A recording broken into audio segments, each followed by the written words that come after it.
নমস্কার, আমার চ্যানেলে সবাইকে স্বাগত। আজকে আমি জেনারেল ইন্টেলিজেন্স অ্যান্ড রিজনিংয়ের লেটার অ্যানালজি বা অ্যালফাবেট সিরিজের কিছু প্রশ্ন এই ভিডিওতে এনেছি। তো এই ধরনের ভিডিও আমি আমার চ্যানেলে আগেও দিয়েছি, আপনারা চাইলে আমার চ্যানেলের প্লেলিস্টে গিয়ে দেখে নিতে পারেন। তো চলুন শুরু করা যাক। তো এই ধরনের প্রশ্নগুলি সবার আগে আমি একটাই কথা বলবো, খুবই ইম্পর্টেন্ট, কারণ বিভিন্ন কম্পিটিটিভ এক্সামে এসে থাকে, আপনারা সবাই জানেন। এগুলি কত সহজভাবে করা যায় সেগুলি আমি দেখানোর চেষ্টা করব। দেখুন, এখানে DOG dog is to Z আছে, আর এখানে CAT ক্যাট ইস টু এখানে কত হবে সেটা বের করতে হবে, ঠিক আছে। তো এই সিরিজটা কিভাবে আছে দেখুন, DOG, এই DOG, ডি কত নম্বরে আছে দেখুন, ডি আছে 4 নম্বরে, ঠিক আছে, প্লাস ও কত নম্বরে আছে, ও আছে 15th নাম্বারে, আর জি আছে 7th নাম্বারে। তার মানে কি হলো, এগুলো যোগ করলাম, যোগ করলে কত হবে, এগুলো যোগ করলে হবে 26 হবে, ঠিক আছে। এই 26 নাম্বারে কি আছে, আমরা জানি 26 নাম্বারে এবিসিডিটাকে যদি নিউমেরিক্যাল অর্ডারে সাজাই তাহলে 26 নাম্বারে জেড আসে, ঠিক আছে। জেড হলো, ঠিক সেমভাবে ক্যাট, CAT ক্যাট লিখবো, CAT ক্যাট লিখে সি কত নম্বরে আছে 3 নম্বরে, এ কত নম্বরে আছে 1 নম্বরে, টি আছে 20th নাম্বারে, ঠিক আছে। দেখুন, সি তার মানে 3 নম্বরে হলো, এ হলো 1 নম্বরে, আর টি হলো 20 নম্বরে, ঠিক আছে। তাহলে এই তিনটে আমি যোগ করব, যোগ করলে হবে 24, ঠিক আছে। তাহলে 24 নম্বরে কি আছে, 24 নম্বরে অবশ্যই এক্স আছে, আমরা জানি। আপনাদের দেখিয়ে দিই আমি সেই নিউমেরিক্যাল অর্ডারে সাজানোর লেখাটা আপনাদের দেখিয়ে দিই। দেখুন, এখানে 24 নম্বরে আছে এক্স, ঠিক আছে। তার মানে আমি এখানে অ্যান্সারটা কী হবে, আমার অ্যান্সারটা হবে এখানে এক্স, ঠিক আছে। এক্স হলো আমার answer, option A correct answer, ঠিক আছে। আশা করি বুঝতে পেরেছেন। নেক্সট প্রশ্নে চলে যাই। দেখুন, এখানে যে প্রশ্নটি আছে, এখানে আছে DLOCECI, আর এই পাশে আছে TOH, এখানে কি হবে, ঠিক আছে। খুবই ইন্টারেস্টিং একটি প্রশ্ন। দেখুন, DLOCটা লিখলাম, এটাকে সাজিয়ে লিখব। পেছন দিক থেকে যদি লিখি, দেখুন পেছন দিক থেকে এইভাবে যদি সামনের দিকে যাই তাহলে কি হবে, COLD হয়, কোল্ড হয়ে গেল। সেইভাবে এটা কি আছে, ECI লেখা আছে, ঠিক আছে। ECIটাকেও ঠিক পেছন দিক থেকে সামনের দিকে যাব, তার মানে কি হবে, ICE। এই কোল্ডের সাথে আইসের একটা সম্পর্ক আছে, আমরা সবাই জানি কোল্ডের সাথে আইসের একটা সম্পর্ক আছে। ঠিক সেমভাবে এটা লিখবো আমি, TOH, এটাকে কি পেছন দিক থেকে সামনের দিকে যাব, তার মানে কি লিখবো, HOT, হট, ঠিক।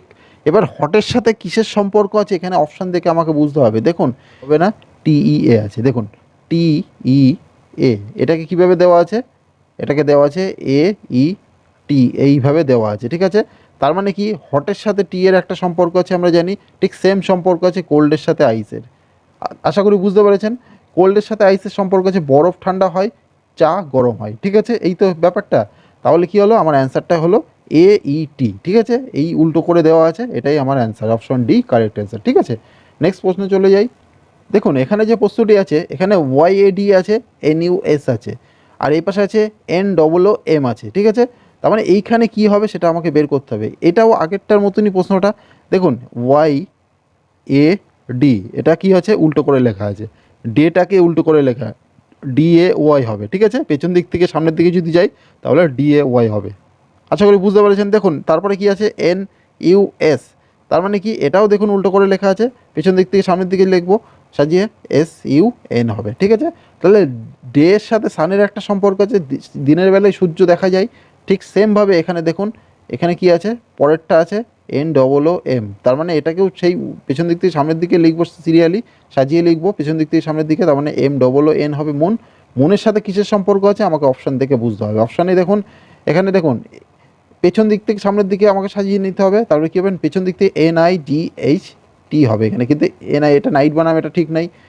NITHG আছে, NIGHT, ঠিক আছে। তার মানে THGIN, এটাই হচ্ছে আমার অ্যান্সার হবে।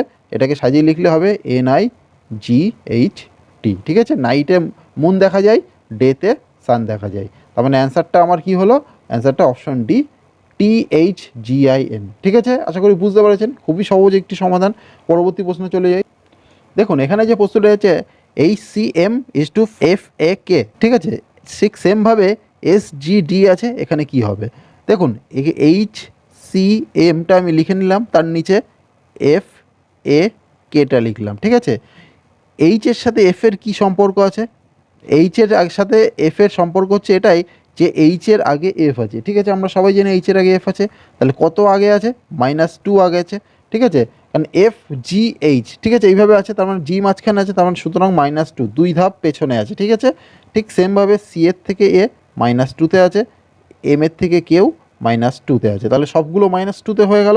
এখানেও ঠিক সেম হবে, তার মানে এখানে হবে এস জি ডি, লিখলাম, -2তে যাবে সবগুলো, -2 -2 -2, তার মানে কী হবে, এস এর -2 আগে হবে, এস এর -2 আগে মানে কিউ, কিউ থেকে শুরু হবে, ঠিক আছে। তারপরে জি এর আগে 2 ঘর আগে কী আছে, ই হবে, ঠিক। আর ডি এর 2 ঘর আগে কী আছে, বি আছে, ঠিক আছে।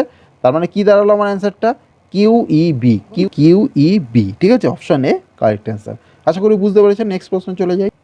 দেখুন এখানে যে প্রশ্নটি আছে, এখানে আছে A H O P S two C K S U, ঠিক আছে। ঠিক সেমভাবে এখানে কি আছে, বি জে এফ এম আছে, এখানে কি হবে সেটা বের করতে হবে। দেখুন এটাও আমি ঠিক লিখে নেব, এ এইচ ও পি লিখলাম, এর নিচে এটা লিখব সি কে এস ইউ, ঠিক। এবার এ থেকে সিতে যেতে গেলে কত ঘর যেতে হবে, +2, ঠিক।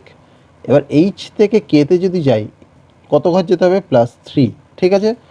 ও থেকে এসে যদি যাই, ও পি কিউ আর মাঝখানে থাকছে, তার মানে এটা কী হবে, +4, 4 ঘর 4 স্টেপ আগে গেলে এসে যাচ্ছি আমি ও থেকে। ঠিক সেমভাবে পি থেকে ইউতে যাব, পি পি এর পরে কিউ আর এস টি 4টে আছে মাঝখানে, আর ইউ একটা, 5টে, তার মানে +5, 5 ধাপ আগাতে হবে আমাকে।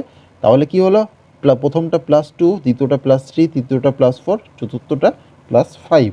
ঠিক সেমভাবে এটা হবে, এটা লিখলাম আমি এখানে বি জে এম এফ।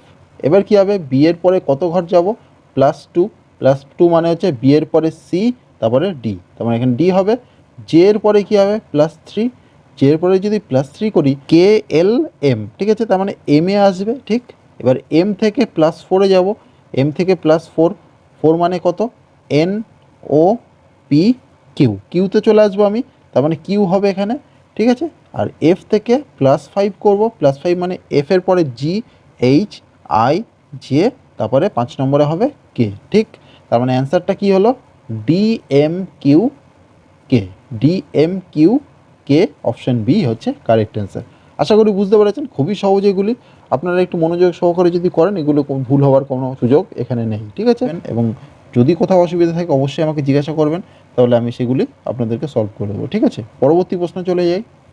দেখুন এখানে যে প্রশ্নটি আছে, এল ইন্টু এম আছে, *12 × 13 আছে, ঠিক। সেমভাবে ইউ ইন্টু ডাব্লু আছে, এখানে কত হবে। দেখুন এখানে কিন্তু এটা এক্স নয়, যে গুণ চিহ্ন আছে, এক্সের মতন লাগছে, যাই হোক।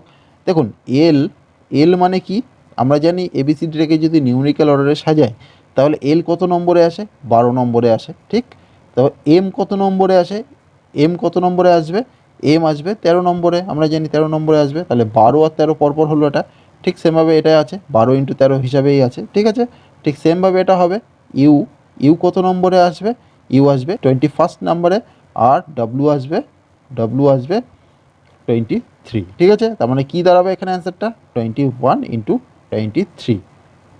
বুঝতে পেরেছেন, তার মানে অপশন ডিটা হচ্ছে কারেক্ট অ্যান্সার। আশা করি বুঝতে কোথাও কোনো অসুবিধা নেই, যদি কোথাও কোনো অসুবিধা থাকে অবশ্যই আমাকে জানাবেন, কমেন্ট বক্সে কমেন্ট করবেন, অবশ্যই আমি সেটাকে সলভ করে দেওয়ার চেষ্টা করব, ঠিক আছে। পরবর্তীতে এই ধরনের আরও ভিডিও আমি অবশ্যই নিয়ে আসবো, যাতে করে আপনাদের অনেক উপকার আছে। অবশ্যই একটা কথা মনে রাখবেন যে কম্পিটিটিভ এক্সামের জন্য এই ধরনের প্রশ্নগুলি কিন্তু খুবই গুরুত্বপূর্ণ। তো সুতরাং আপনারা যত প্র্যাকটিস করবেন এই ধরনের প্রশ্নগুলি তত ইজি হয়ে যাবে, ঠিক আছে। আজকের মতন এইটুকুই, নমস্কার।